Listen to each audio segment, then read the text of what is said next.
I would like everyone to think of the brain as a sea of cells.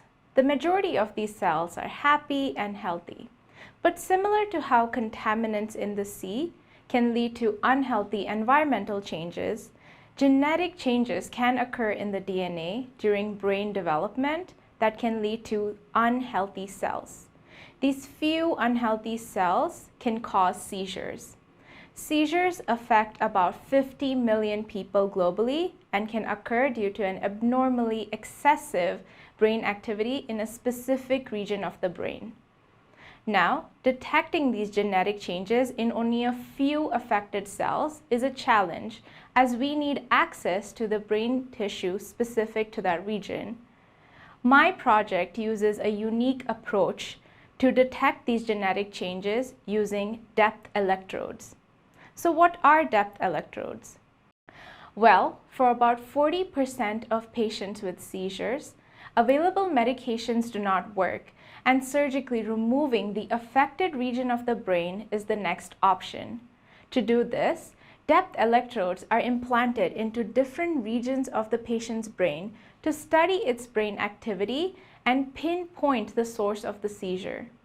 These electrodes are usually tossed into the garbage after use, but we collect these electrodes and study the precious brain tissue that remains attached to it. Think of deep-sea divers that dive deep into the ocean and sample different regions of the seabed. In this case, the deep-sea divers are the depth electrodes that dive deep into the patient's brain and collect brain tissue from different regions of the brain. In this way, we are able to access the affected region as well as the unaffected region of the brain and study the genetic changes that make them both different. To do this, we extract the DNA from both affected and unaffected tissue, analyze this DNA to detect genetic changes that could be contributing to seizures. We are particularly interested in genetic changes that are unique to the affected tissue. Seizures can negatively impact employment, social interactions, and relationships, even leading to injuries and death in some cases. Therefore, understanding these genetic changes that could be contributing to seizures is an important step in developing future treatment options, especially for patients for whom available medications do not work. Thank you.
developing future treatment options, especially for patients for whom available medications do not work.